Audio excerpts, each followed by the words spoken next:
رمضان ہے اللہ کی قربت کا مہینہ، رمضان ہے اللہ کی قربت کا مہینہ۔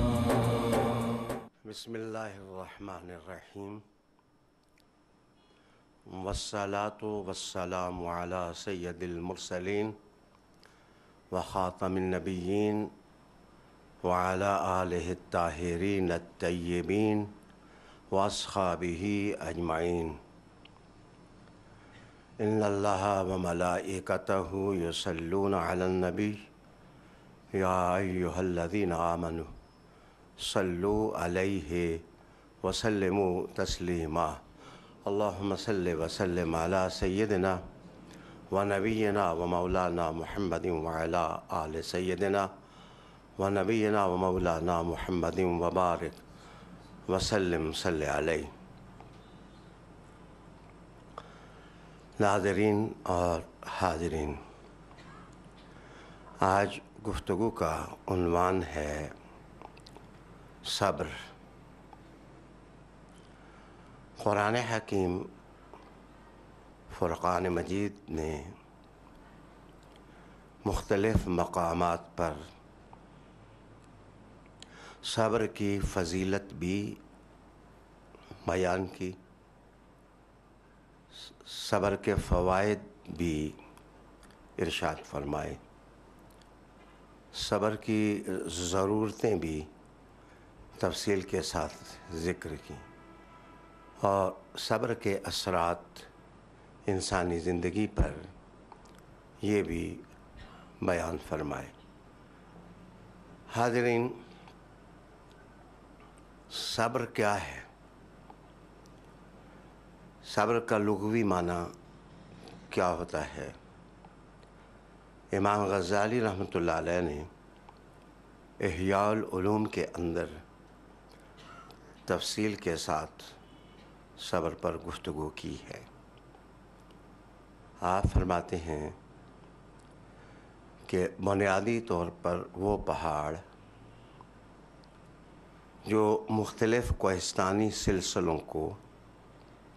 آپس میں ملانے کا کام دیتا ہو، سمندر سے قدرے دور ہو، اس کے اندر دھاتیں مختلف موجود ہوں، بہت سخت ہو، جمع ہوا ہو، تو اس پہاڑ کو عربی زبان میں الصبیر سے تعبیر کرتے ہیں۔ تو اسی طرح بکریوں کا وہ ریوڑ جو مالک کے ساتھ اور مالک کے گھر کے ساتھ اتنا زیادہ مانوس ہو کہ صبح بکریاں چرنے کے لیے جائیں تو شام کو خود بخود اپنے مالک کے گھر واپس آ جائیں، ان بکریوں شام کے وقت اپنے گھر آ جائیں، ان کو الاصبرہ سے تعبیر کیا جاتا ہے۔ وہ لوگ جو جہاز رانی کا علم رکھتے ہیں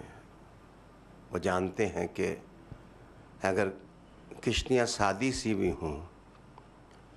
تو کشتیوں کے مالک مٹی تھوڑی سی توڑے میں ڈال کر وہ کشتی کے اندر رکھتے ہیں تاکہ کشتی ہچکولے نہ کھائے۔ وہ وزن برابر کرنے کے لیے وہ مٹی کا توڑا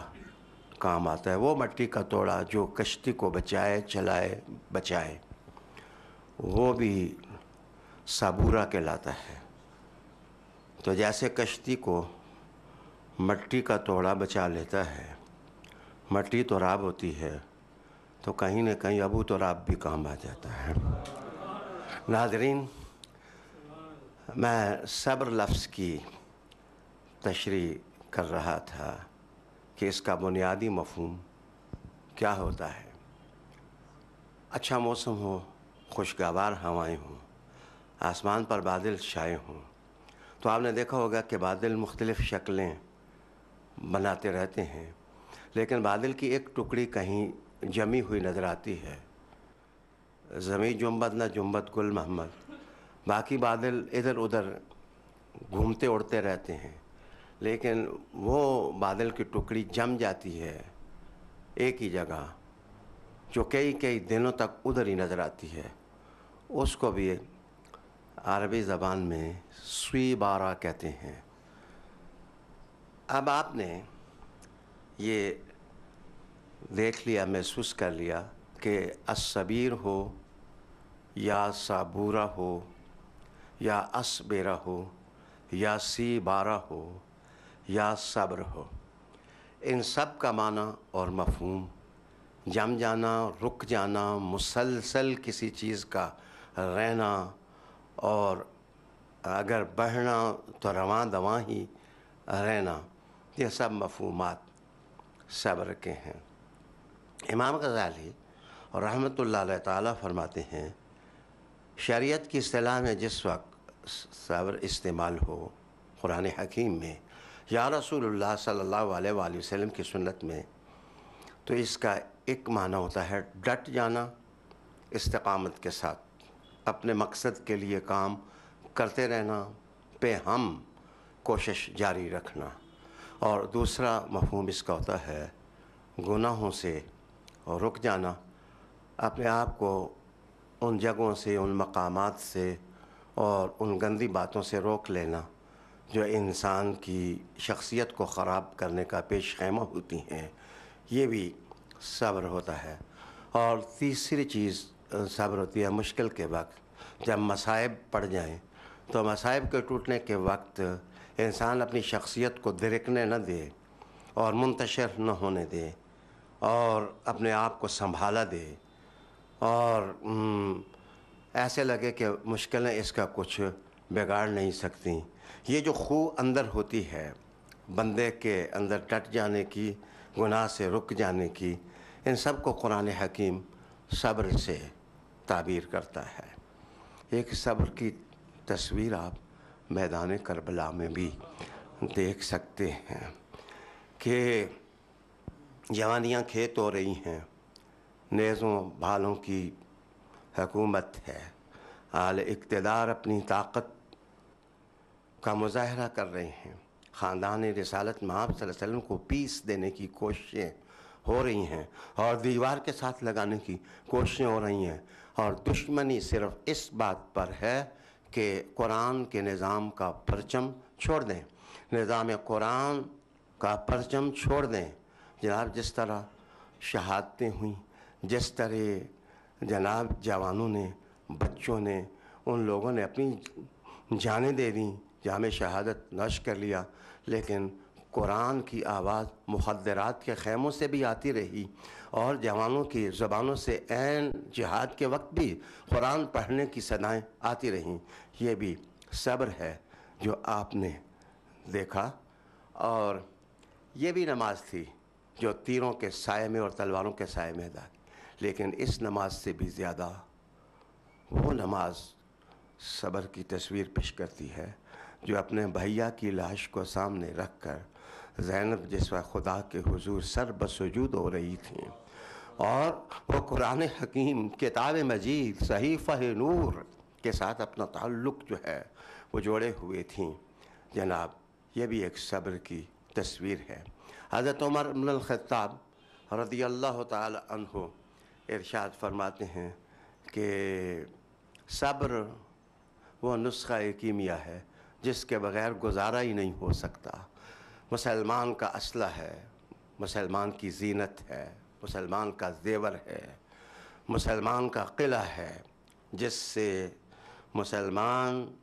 اپنے دین کی حفاظت کا کام لیتا ہے۔ یہی تو حکم ہے قرآن مجید کا، یا ایھا الذین آمنوا استعینوا بالصبر والصلاۃ ان اللہ مع الصابرین، اے ایمان والو تم نماز اور صبر سے مدد حاصل کرو، بے شک اللہ تعالیٰ ان لوگوں کے ساتھ ہے جو صبر کی خوشبو رکھتے ہیں اور وہ صبر کی راہ چلتے ہیں۔ حضرت عثمان ابن عفان رضی اللہ تعالی عنہ آپ ارشاد فرمایا کرتے تھے کہ صبر کے بغیر قرآن کی تلاوت کا مزہ نہیں، اور قرآن کی تلاوت کے بغیر صبر کا مفہوم سمجھ میں نہیں آ سکتا۔ جناب حضرت مولا علی کی باری آئی تو آپ نے کہا کہ جس طرح تمہارے جسم کے اندر سر کا مقام ہے، اسی طرح جتنے اخلاقی محاسن ہیں ان میں صبر جو ہے وہ سر کی حیثیت رکھتا ہے۔ سر کٹ جائے تو جسم میں کچھ نہیں رہتا۔ جس وقت صبر نہ ہو تو اخلاقی دنیا اجڑ کے رہ جاتی ہے، بیابان بن جاتی ہے، اجاڑ بیلا بن جاتی ہے اگر صبر نہ ہو۔